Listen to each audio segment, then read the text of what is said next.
23 अगस्त 2023 वह तारीख जब भारत के स्वर्णिम भविष्य में एक और अध्याय जुड़ गया। यह अध्याय है चंद्रयान 3 के रूप में, जो कि चंद्रमा पर सफल लैंडिंग के रूप में हमने एक कामयाबी पाई। मैं एसपी राठौर, स्वागत है आप सभी का आपके अपने YouTube channel exam with Arihant में। आज हम इसी चंद्रयान 3 मिशन के विषय में समझेंगे, जानेंगे कि वो किस तरीके से पहुंचा है, किस तरीके से लॉन्च हुआ और कब कब कौन कौन सी स्टेज रही, उसमें शामिल तत्व क्या थे। एक एक चीज को हम लोग समझेंगे, तो आप लोग वीडियो पर लास्ट तक बने रहें और समझेंगे कि कैसे चंद्रमा पर रोवर पहुंचा और इससे भविष्य में हमें क्या फायदा होगा, दुनिया को क्या फायदा होगा और दुनिया हमसे और क्या सीख सकती है। तो आइए देखते हैं वो चीजें क्या क्या हैं इसमें। सबसे पहले हम लोग देखते हैं कि क्या हुआ है, उसके विषय में बात करें तो देखिए 23 अगस्त 2023 की वो तारीख है जब इसके हमने क्या किया, सफल लैंडिंग हुई है इस दिन। और ये लैंडिंग कब हुई है? ये लैंडिंग हुई है 6:04 पर, यानी कि शाम के वक्त। और ये लैंडिंग कहां पर हुई है? ये लैंडिंग हुई है चंद्रमा पर, और चंद्रमा पर भी एक स्वर्णिम अध्याय भारत ने जोड़ा जब ये लैंडिंग पहली बार किसी देश के द्वारा दक्षिणी ध्रुव पर की गई। ये ऐसा पहले देश है, भारत ऐसा करने वाला पहला देश है जिसने ऐसा किया है। इससे पहले आज तक कोई भी देश दक्षिणी ध्रुव पर सफल सॉफ्ट लैंडिंग नहीं कर पाया है। हालांकि सॉफ्ट लैंडिंग के मामले में भारत ये चौथा देश है जिसने ऐसा किया है। इससे पहले अमेरिका ये कर चुका है, रूस ये कर चुका है और चीन ऐसा कर चुका है, जो चंद्रमा पर सॉफ्ट लैंडिंग हो चुकी है।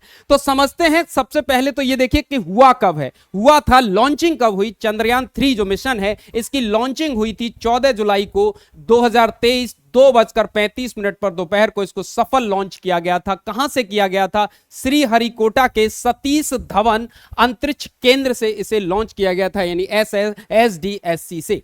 दूसरी बात, इसे लॉन्च किसके द्वारा किया गया? इसमें आप देख रहे हैं ये लॉन्च व्हीकल है जो क्या किया गया है, लॉन्च व्हीकल के माध्यम से इसे किया गया है और इसका नाम है LVM-3, यानी कि लॉन्च व्हीकल मॉड्यूल।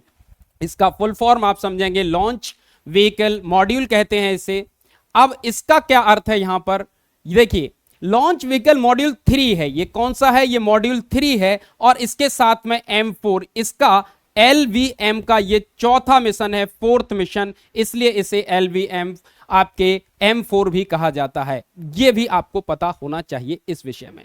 अब समझ लेते हैं कि चंद्रयान 3 है क्या वास्तव में। आपको पहली चीज तो ये पता हो तो चंद्रयान कोई विमान नहीं है, कोई सैटेलाइट नहीं है, ये एक मिशन का नाम है। पहली बात तो ये आपको पता होनी चाहिए। दूसरी बात जो हमें पता होनी चाहिए थी वो क्या है, किससे लॉन्च हुआ है? तो ये क्या है? ये एक रॉकेट है जो वाहन के रूप में इसमें इस्तेमाल किया गया है। अब इसको आप इमेज में यहां समझ सकते हैं कि ये क्या है। वास्तव में आप इसको पूरा जब यहां देखते हैं तो आपको यह समझ में आ रहा होगा कि ये आप पूरा एक लॉन्च व्हीकल है जिसमें आगे के हिस्से में लगे हुए हैं क्या चीज रखी हुई है?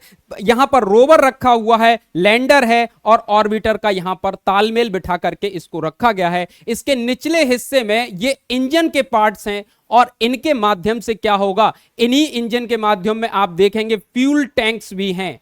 क्या लगे हुए हैं? फ्यूल टैंक्स भी लगे हुए हैं जो कि 3 स्टेज पे काम करते हैं। कितनी स्टेज पर? यहां पर 3 स्टेज पर ये काम करते हैं। और इसमें आप देखेंगे जो पहली स्टेज है सॉलिड फ्यूल के बारे में है ये, और इसके बाद आप इसमें समझेंगे, ये पूरा आप समझ लीजिए कि इसमें है क्या क्या चीजें, उसके बाद और चीजों पे आगे बढ़ते हैं हम। तो देखिए, पहली स्टेज सॉलिड फ्यूल की है, दूसरी स्टेज के बारे में आप देखेंगे लिक्विड फ्यूल का है ये, और यहां पर और तीसरी स्टेज वाला जो फ्यूल टैंक है वो है क्रायोजेनिक। किससे संबंधित है? क्रायोजेनिक से संबंधित है, यानी कि liquid hydrogen plus liquid oxygen इसमें भरी होती है।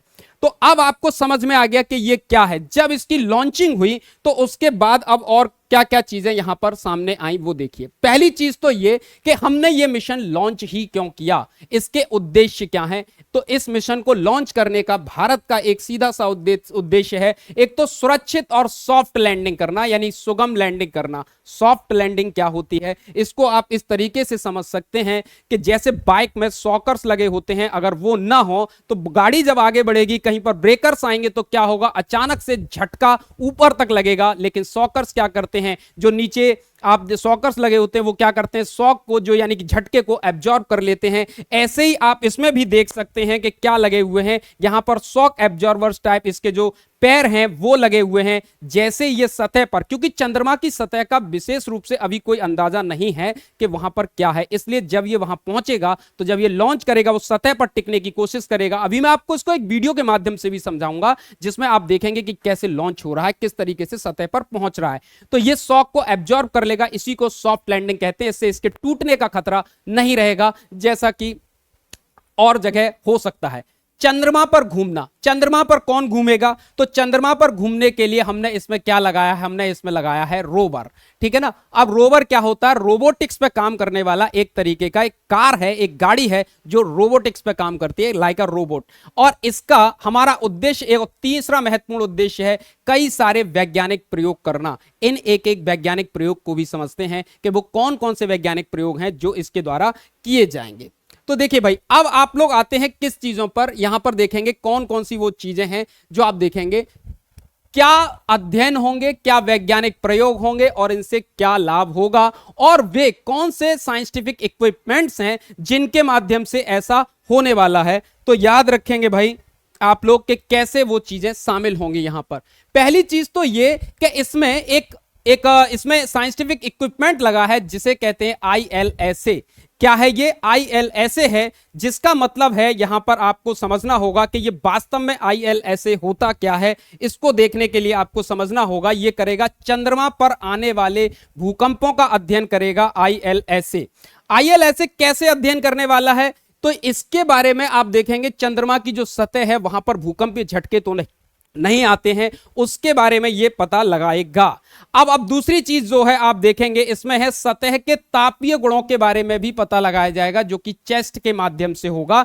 एक यंत्र लगाया गया है, इसमें क्या लगाया गया है, वो चेस्ट लगाया गया है, जिससे कि आपको पता चलेगा कि क्या होने वाला है। ILSA की वैसे फुल फॉर्म आप यहां देख सकते हैं, जिसे कहते हैं instrument for lunar surface, instrument for lunar seismic array. ठीक है ना, instrument of lunar seismic array की बात हो रही है, जहां भूकंपीयता के बारे में बात होगी आपसे यहां पर इस चीज के बारे में। एक चीज ये चीज हो गई।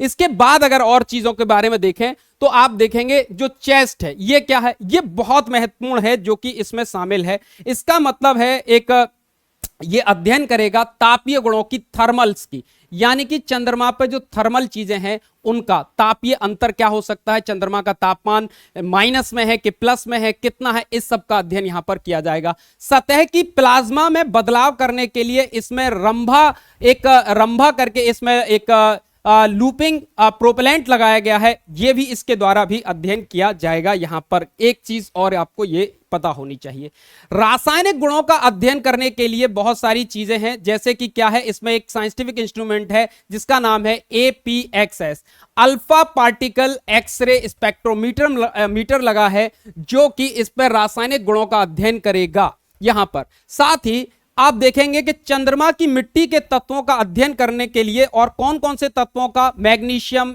एल्युमिनियम, सिलिका, पोटेशियम या फिर टाइटेनियम का अध्ययन करने के लिए, फेरस का अध्ययन करने के लिए एक यंत्र लगाया गया है जिसे कहते हैं LIBS, laser induced breakdown spectroscope लगाया गया है इसके अंदर। ठीक है ना, ये सारी चीजें हैं। और साथ ही क्या लगाया गया है, परावर्तित प्रकाश का विश्लेषण करेगा एक यंत्र है इसमें जिसका नाम है SHAP, स्पेक्ट्रोपोलैरोमीट्री ऑफ हैबिटेबल प्लेनेट। ये पृथ्वी की तुलना में ये जानने का प्रयास करेगा कि यहां पर जीवन कैसा है, पृथ्वी की तुलना में जीवन की तुलना होगी यहां पर पृथ्वी के जैसे तत्वों के बारे में। ठीक है ना, ये चीज और यहां पर आपको पता होनी चाहिए भाई। ठीक है, अब दूसरी चीज देखते हैं, सेप के बारे में हो गई, ये विश्लेषण करके पृथ्वी ग्रह के बारे में और चंद्र ग्रह की जो तस्वीरें हैं उनके बारे में अध्ययन करेगा। नेक्स्ट चीज को समझने का प्रयास करते हैं, कौन कौन सी चीजें अब तक यहां पर किस तरीके से लॉन्चिंग हुई, किस तरीके से क्या हुआ, एक वीडियो भी अभी इसके बारे में देखेंगे हम। तो देखिए, सबसे पहले तो चंद्रमा पर हमारे कदम किस प्रकार से बढ़े हैं आप देखेंगे तो सबसे पहले हमने चंद्रमा पर की सतह पर पृथ्वी की सतह से पहुंचने का प्रयास किया। उसके बाद धीरे धीरे करके हम गति को बहुत ध्यान रखेंगे। इसकी गति 1.6 किलोमीटर पर सेकंड से होते हुए पहुंची। धीरे धीरे चंद्रमा की सतह पर पहुंचने से के लिए हमने क्या किया है, इसकी गति को लगातार कम करते गए और उसके बाद आप देखते चलिए गति लगातार कम होती जा रही है और फाइनली फोर्थ स्टेज में यानी कि जो क्या होगा 800 मीटर की ऊंचाई पर पहुंचने के बाद लैंडर से सेंसर चंद्र सतह पर लेजर किरणें भेजेगा।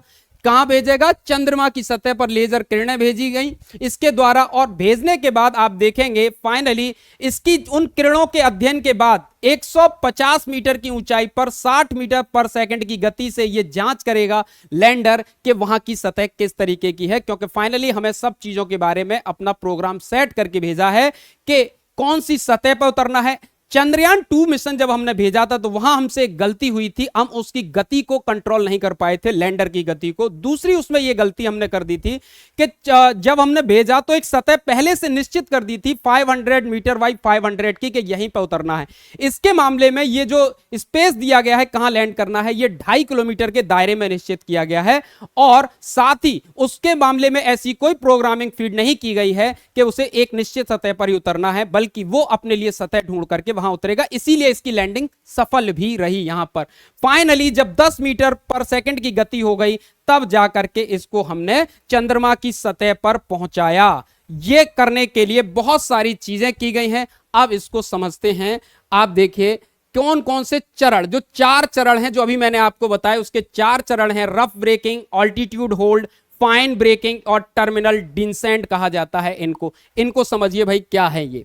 तो देखिए इनको समझने के लिए आपको क्या करना होगा, इस वीडियो को आप देख सकते हैं। इस वीडियो में क्या चीजें आपको बताई जा रही हैं। देखिए पहली चीज, जब चंद्रयान जो LVM-3 रॉकेट है ये चंद्रयान को लेकर के निकला है, उसके बाद आप देखते चलिए एक एक करके इसके साथ लगे हुए इंजन निकलते जा रहे हैं, यानी कि इसके साथ जो फ्यूल टैंक्स हैं वो निकलते जा रहे हैं, उनका काम खत्म होता जा रहा है, उसी तरीके से वो निकल जाएंगे अलग अलग। और उसके बाद फाइनली क्या होगा, आपका जो प्रोपल्सन मॉड्यूल है, ये जो प्रोपल्सन मॉड्यूल है ये अलग होगा और ये पृथ्वी की कक्षा से बाहर निकला। और पृथ्वी की कक्षा से बाहर निकलने के बाद क्या होगा, आप देखिए कि लगातार क्या होगा कि ये पृथ्वी का चक्कर काटेगा, एक बार में सीधा नहीं पहुंचेगा बल्कि कई चक्कर काटते हुए। अब यहां पर क्या होगा, इसकी गति को और इसकी कक्षा को क्या किया जा रहा है, लगातार देखिए बढ़ाया जा रहा है। इसकी जो ऑर्बिट है, इलिप्टिकल ऑर्बिट, इसको लगातार बढ़ाया जा रहा है क्योंकि इसे चंद्रमा की ऑर्बिट में प्रवेश करना है और इसके लिए इसकी गति को, इसको मैन्यूवर बोला जाता है। और फाइनली एक निश्चित ऑर्बिट में आने के बाद यह चंद्रमा की ऑर्बिट में प्रवेश करता है और जैसे ही चंद्रमा के पास पहुंचता है तो देख रहे हैं आप, ये चंद्रमा के साथ उसकी ग्रेविटी के कारण जुड़ गया और उसके साथ ये घूमने लगा है।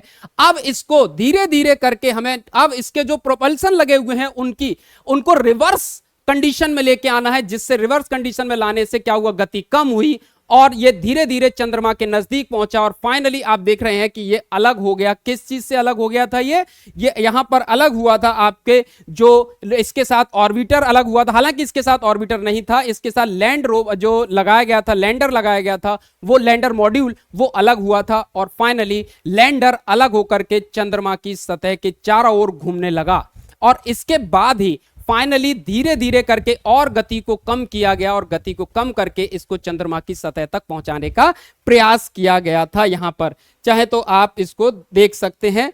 अब देखिए भाई, अब आगे की बात करते हैं। अब आगे और क्या हुआ इसके बाद कुछ और चीजें हुई, वो भी समझ लीजिए। जैसे इसमें कौन कौन सी चीजें शामिल की गई हैं, ये जो हमने मिशन भेजा है इसमें कौन सी चीजें शामिल की गई हैं।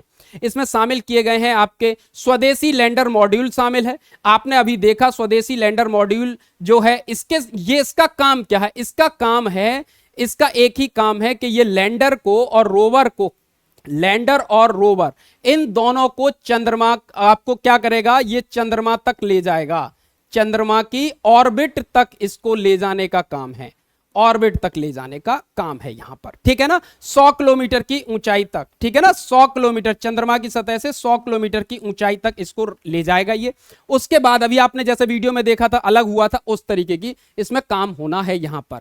अब देखिए इसके साथ ही जैसे आप देख रहे हैं ना रोवर, यहां पर ये जो अब ये जो लैंडर है और रोवर है, इसको देखिए यहां पर लैंडर के साथ ही इसमें क्या रखा हुआ है, रोवर रखा हुआ है। और फाइनल स्थिति ये हुई कि जब ये लैंड कर गया तो लैंड करने के बाद इससे रोवर बाहर आ गया, ठीक है ना। और यही रोवर का काम है, अध्ययन करना। तो ठीक है, लैंडर जो है वो लेके गया वहां पर, और रोवर क्या करेगा, चंद्रमा की सतह का अध्ययन करेगा। चंद्र सतह का अध्ययन करने का काम जो है, जो अभी आपने देखे कि कौन कौन से ये कैसे अध्ययन करेगा, वो काम रोवर का है यहां पर। इसके बाद आप समझिए इसमें बहुत सारे, अब एक और चीज समझ लीजिए कि लैंडर का एक नाम दिया गया है विक्रम। क्या नाम है लैंडर का, विक्रम नाम दिया गया है। ये आप इसमें बहुत सारी चीज देख सकते हैं। ये सोलर पैनल के माध्यम से काम कर रहा है, और सोलर पैनल, इसीलिए मैं आपको एक और चीज यहां पर बता दूं कि इस मिशन की जो लाइफ है, मिशन जो है ये 14 दिन का है जो अध्ययन होगा। उसका कारण ये है कि 14 दिन जो हैं चंद्रमा के एक दिन के बराबर हैं। चंद्रमा के एक दिन के बराबर हैं, ये एक लूनर डे के बराबर हैं, क्योंकि चंद्रमा जो है 28 दिन में घूम जाता है। इसीलिए अब अच्छा, एक और चीज आपको पता हो कि 23 अगस्त को ही क्यों इसे आपके लैंड कराया गया था, क्योंकि 22 अगस्त को चंद्रमा पर अंधेरा खत्म हो रहा है, दिन निकलने वाला है, दक्षिणी ध्रुव पर दिन होगा इस दिन, और ये अगले 14 दिन तक दिन रहने वाला है। इसलिए इसको लॉन्च किया गया, लैंड किया गया है 23 अगस्त को। यह खास बात है, जिससे कि हमें सूरज की रोशनी मिल पाएगी, उसमें लगे सोलर पैनल ठीक से काम कर पाएंगे। वो अगर काम करेंगे तो रोवर भी काम करेगा और अध्ययन सुगम हो जाएगा। ठीक है, अब आगे समझते हैं कुछ और चीजों के बारे में। ये सोलर पैनल देख रहे हैं, इसी से क्या होगा, इलेक्ट्रिसिटी जनरेट होगी और रोवर इससे काम करेगा। लैंडर भी इसी पर चल रहा है। अब समझिए कुछ और चीजों के बारे में। रोवर का नाम है प्रज्ञान। क्या नाम है, रोवर का नाम है प्रज्ञान। और इसमें बहुत सारी चीजें आप समझ सकते हैं। इसमें ये पहिए लगे हुए हैं, रोबोटिक सिस्टम है पूरा ये, और रोबोटिक सिस्टम ये चहलकदमी करेगा चंद्र सतह पर। यही चहलकदमी करने वाला है, सतह पर चहलकदमी इसी के द्वारा की जाएगी। और यही क्या करेगा, नमूने इकट्ठे करेगा, ठीक है ना। सारे जितने भी प्रकार के नमूने होंगे वो सब इकट्ठे करने का काम इसी रोवर का होगा। नाम याद रखेंगे, प्रज्ञान नाम है इसका। यही नाम आप देखेंगे तो आपको देखने को चंद्रयान 2 में भी देखने को मिलेगा।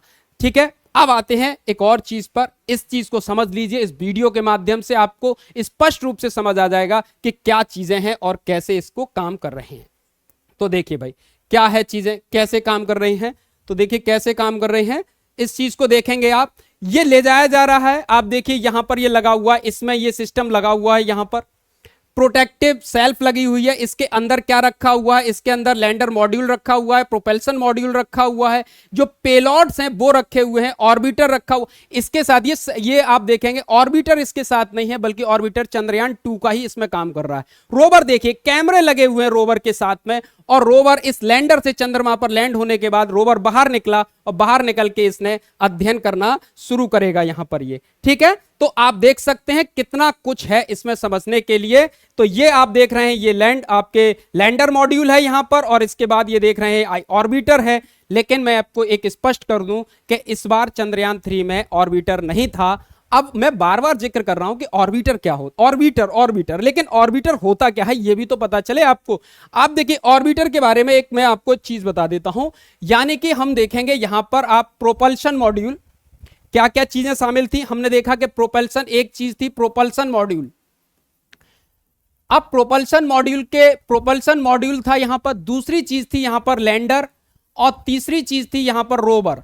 अब इसके अलावा, ये 3 चीज के अलावा एक चौथी चीज होती है जिसे कहते हैं आप ऑर्बिटर। क्या होता है, ऑर्बिटर होता है। अब ये ऑर्बिटर क्या होता है, जैसे कि चंद्रमा, ये अगर चंद्रमा है तो अगर यहां पर लैंडर मॉड्यूल पहुंचेगा, प्रोपल्शन मॉड्यूल इस जगह पर पहुंचा यहां पर, तो इसके साथ में ये 3 चीजें अलग हो जाएंगी। पहली चीज तो ऑर्बिटर यहां से अलग हो जाएगा, ऑर्बिटर यहीं रहेगा, और इसके साथ ही क्या होगा, यहां पर लैंडर जो मॉड्यूल है वो अलग होकर के चंद्र सतह की ओर बढ़ेगा। ऑर्बिटर का काम होगा जब यहां पर रोवर पहुंच जाएगा और यहां पर लैंडर पहुंच जाएगा, तो सिस्टम यह होगा कि इनसे मिलने वाले सिग्नल्स को, ये जो सिग्नल्स हैं, इन सिग्नल्स को कहां तक पहुंचाया जाएगा, ये ऑर्बिटर के पास पहुंचेंगे, और ऑर्बिटर इन सिग्नल्स को कहां ट्रांसफर करेगा, अर्थ पर ट्रांसफर करेगा। तो इस मिशन के साथ में ऑर्बिटर नहीं था, लेकिन ये ऑर्बिटर पहले से मौजूद था चंद्रयान 2 का।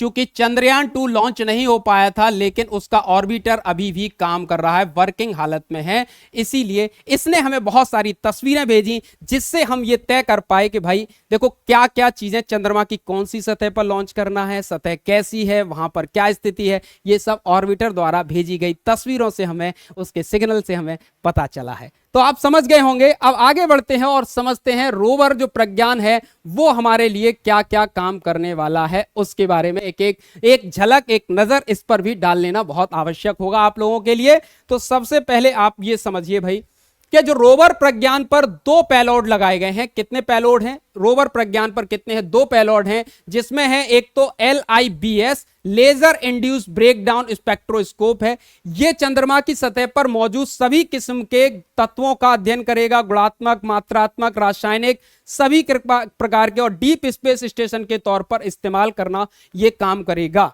दूसरी बात, इसमें एक और चीज लगी है APXS, यानी कि अल्फा पार्टिकल एक्सरे स्पेक्ट्रोमीटर।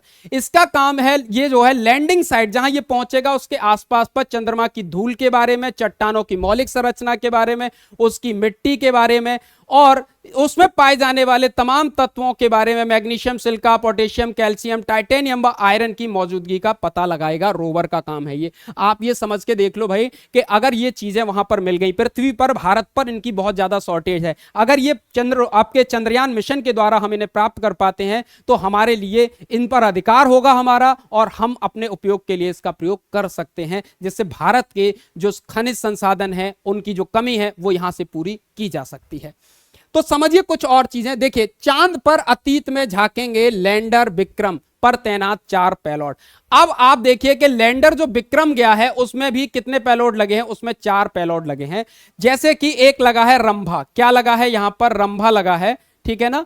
अब ये जो रंभा है इसका क्या मतलब है? रंभा यानी radio anatomy of moon bound hyper sensitive ionosphere and atmosphere. इतनी ज्यादा जानने की जरूरत नहीं है, बस आप ये जानिए कि एक पेलोड का नाम है रंभा और दूसरे पेलोड का नाम है यहां पर चंद्र सरफेस थर्मोफिजिकल एक्सपेरोमीटर यानी कि चेस्टे, और एक है instrument for lunar seismic activity यानी ILSA, और एक है आपके लेजर रेट्रो इफेक्टिव एरे यानी LRA। इनके अपने अपने काम हैं, जैसा कि मैंने आपको पहले ही बताया है। यहां पर ये चीजें भी इसके साथ में शामिल हैं, ठीक है। अब ये सब चीजें यहां पर आप देख सकते हैं साथ के साथ ही। और दूसरी चीज है, आप जानते हैं उन नायकों के बारे में जिन्होंने भारत के इस इतने बड़े मिशन में कामयाबी दिलाने में अपनी जी जान एक कर दी। उन लोगों के बारे में उनका हक भी बनता है कि लोग उनके बारे में जानें, जिनमें सबसे पहले व्यक्ति हैं, आप यहां पर देख सकते हैं, ये हैं आपके इसरो के अध्यक्ष। आपके क्या नाम है इनका? आप देख लीजिए, S सोमनाथ। क्या नाम है इनका? S सोमनाथ, ठीक है ना। S सोमनाथ हैं जो इसरो के चेयरमैन हैं, उनके बारे में है। एक है यहां पर S उन्नीकृष्णन जो कि निदेशक हैं विक्रम साराभाई अंतरिक्ष केंद्र के, और एक है वीर मुथुवेल P जो कि प्रोजेक्ट डायरेक्टर हैं चंद्रयान 3 के, और डिप्टी प्रोजेक्ट डायरेक्टर हैं कल्पना के। इसके अलावा आप देखेंगे यहां पर S शंकरन हैं जो कि निदेशक हैं UR राव सैटेलाइट सेंटर के, जिसका काम है सैटेलाइट का निर्माण करना, इसी का काम है। मोहन कुमार हैं जो कि मिशन डायरेक्टर हैं। इसके अलावा A राजराजन हैं जो लॉन्च ऑथराइजेशन बोर्ड के हेड हैं यहां पर। यह भी आपको पता होना चाहिए भाई, ठीक है। चलिए अब आप कुछ और चीजें समझिए। कौन सी चीजों के बारे में? इनके ज्ञान और इनकी मेहनत के ही कारण भारत एक सफल चंद्रयान लॉन्च कर पाया। अब देखिए कौन सी चीजें हैं या किन किन ने मिलकर के, कौन सी संस्थाओं ने मिलकर के इस प्रोजेक्ट में काम किया है या इक्विपमेंट्स मुहैया कराए हैं उनके द्वारा। तो उन कंपनीज के बारे में जानिए। मिशन से जुड़ी हुई संस्थाएं कौन कौन सी हैं जिन्होंने हमारे इस मिशन में अपना योगदान दिया है? उन्होंने कुछ चीजें बनाई हैं, जैसे गोदरेज एरोस्पेस इससे जुड़ी हुई है। इसके द्वारा हमें क्या सप्लाई की गई है? तो यान विकास इंजन इसके द्वारा दिया गया है CE-20, ठीक है। एक सैटेलाइट प्रस्टर दिया गया है, सैटेलाइट प्रस्टर L110 इंजन किसके द्वारा दिया गया है? गोदरेज एरोस्पेस के द्वारा दिया गया है।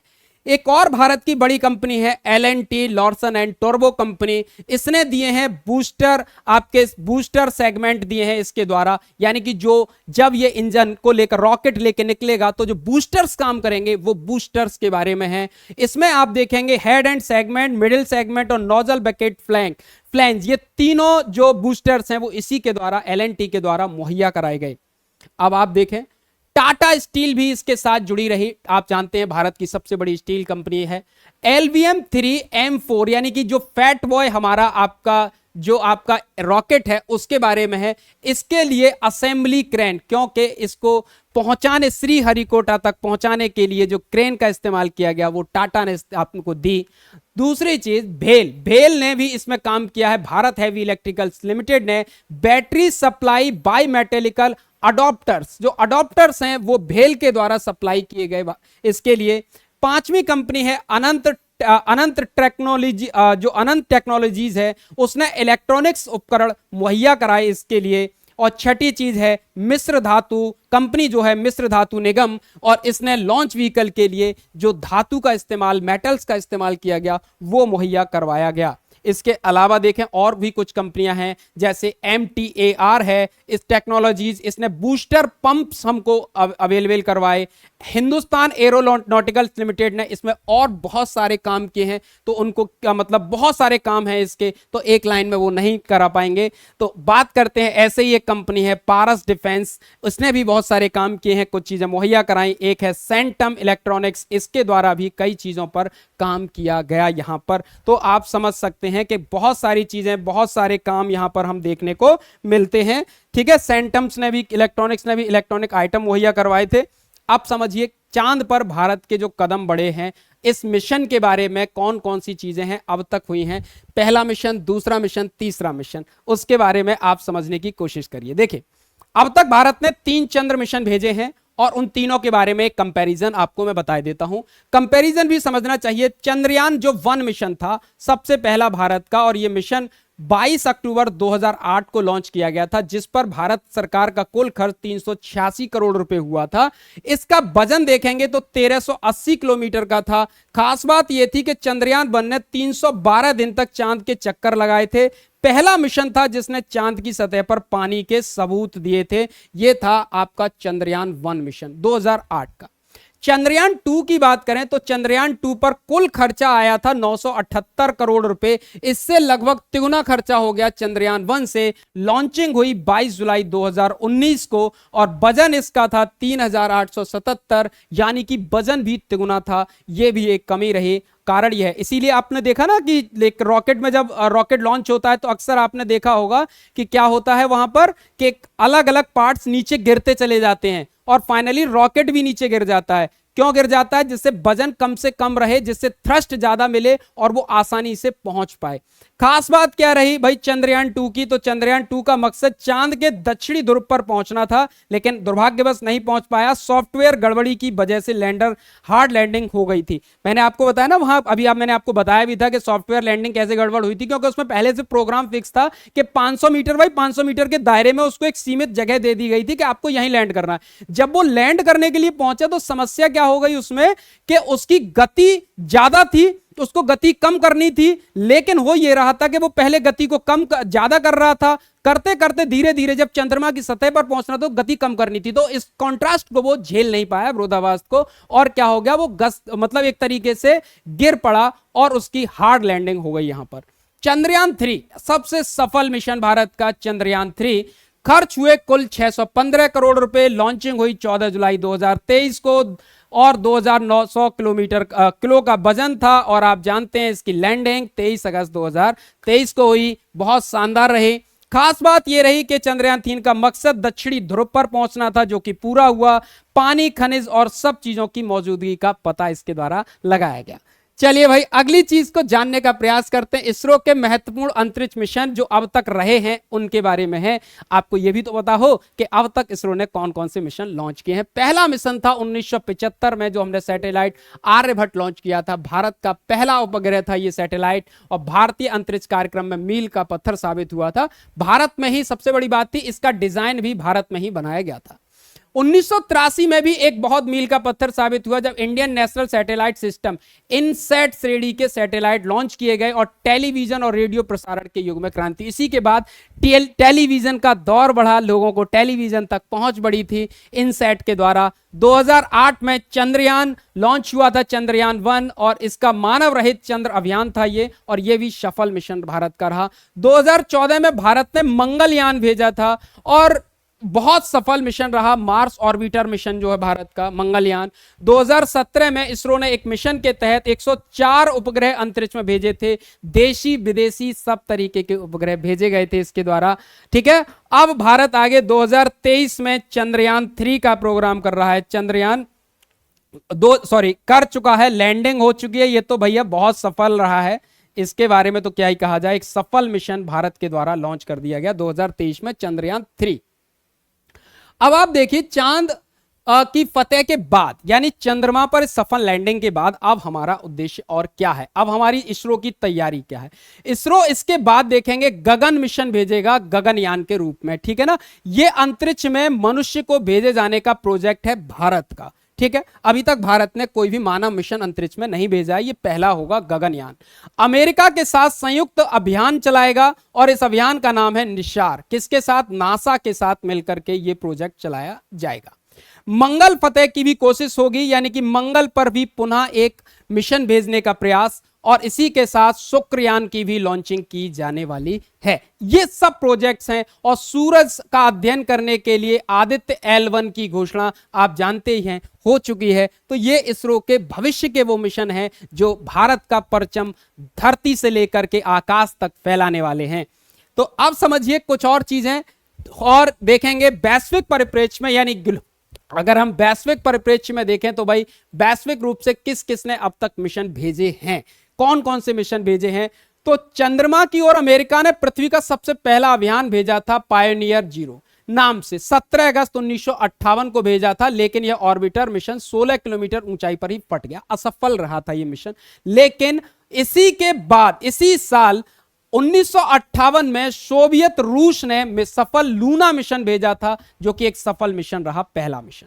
अमेरिका ने 3 मार्च 1959 को पायनियर 4 भेजा, सोवियत रूस ने 1959 में लूना 2 भेजा, और उसके बाद सोवियत रूस ने 1966 में लूना 9, और सोवियत रूस ने 1966 में फिर लूना 10 भेजा, और अभी आप देखेंगे कि लूना 25 भी भेजा गया था रशिया का, जो कि चंद्र मिशन से, हमारे चंद्रयान से पहले लैंड करने वाला था, सॉफ्ट लैंडिंग होने वाली थी, साउथ पोल पे होने वाला था। इतनी जल्दी में था रशिया कि उसने बहुत तेजी के साथ इस पर काम किया और मिशन बर्बाद हो गया, फेल कर गया वो मिशन। तो ये किसके हैं? लूना जो मिशन है आप देखेंगे, लूना मिशन ये रूस के मिशन है, ठीक है ना, लूना मिशन ये वाला मिशन भी। अब देखिए अमेरिका के द्वारा सर्वेयर 1 मिशन भेजा गया था 1966 में, और अमेरिका का सबसे सफल मिशन अपोलो 11 ये मानव मिशन था। इसी में आर्मस्ट्रॉन्ग ने चंद्रमा पर कदम रखा था पहली बार, ठीक है ना, आर्मस्ट्रॉन्ग के द्वारा चंद्रमा पर कदम रखा गया था पहली बार, कोई अब तक यही एक मिशन है जो चंद्रमा पर मानव का कदम पहुंच पाया था। तो अब आपने इतनी सारी चीजें यहां पर समझी, वैश्विक मिशन समझे। अच्छा, चाइना ने भी भेजा, चाइना ने, भारत अभी जैसे हमने कहा कि जो भारत जो है चंद्रमा पर सॉफ्ट लैंडिंग करने वाला चौथा देश बना है। चंद्रमा पर सॉफ्ट लैंडिंग की अगर जैसे हमने बात की थी ना, तो अगर आपको कभी पूछे भाई कि सॉफ्ट लैंडिंग करने के मामले में देखेंगे, तो सॉफ्ट लैंडिंग के मामले में देखें तो भारत चौथा देश है, आपका चौथा देश बना है, ठीक है, ऐसा करने वाला। और इसके विषय में स्पष्ट बात यह है कि इससे पहले कौन कौन से हैं, जैसे इससे पहले कौन कौन से देश हैं, अमेरिका इसको लेकर के पहले कर चुका है, अमेरिका कर चुका है इस मामले में, अमेरिका के अलावा इसमें रशिया कर चुका है, और इसमें चाइना कर चुका है, ठीक है ना, चाइना कर चुका है, और 4th नंबर पे भारत ने भी ऐसा कर लिया है यहां पर। यह भी आपको पता होना चाहिए, जो कि बहुत जरूरी है, आवश्यक है। अगर आप देखेंगे तो सोवियत यूनियन लूना 2 जो भेजा था, सोवियत यूनियन के द्वारा क्या भेजा गया था, सबसे पहले लूना 2 ही भेजा गया था, सॉफ्ट लैंडिंग हुई थी इसकी। आप देखेंगे अमेरिका के द्वारा भी भेजा गया था मिशन, जो है अमेरिका ने आपके रेंजर 7 भेजा था यहां पर, ठीक है ना, रेंजर 7 भेजा था यहां पर, ठीक है ना, अमेरिका के द्वारा ये भेजा गया था। इसके बाद चाइना ने आपने एक मिशन भेजा था जिसका नाम था चांगलाई मिशन, ये भी सॉफ्ट लैंडिंग का था। और भारत का चंद्रयान, ये भी सॉफ्ट लैंडिंग मिशन है। तो इतनी सारी बातों के साथ मैं आप लोगों को स्पष्ट कर दूं कि भारत में ये मिशन अभी अंतिम मिशन नहीं है, ये तो शुरुआत भर है, आगे और मिशन ऐसे हम लोग लॉन्च करते रहेंगे। तो आप समझ सकते हैं भारत की इस कामयाबी पर आप सभी को बहुत बहुत बधाई। और हमारे चैनल पर ऐसी इंफॉर्मेटिव वीडियोस के लिए आप लोग जुड़े रहें, चैनल को लाइक शेयर और सब्सक्राइब करते रहिए। Thank you so much. जय हिंद, जय भारत।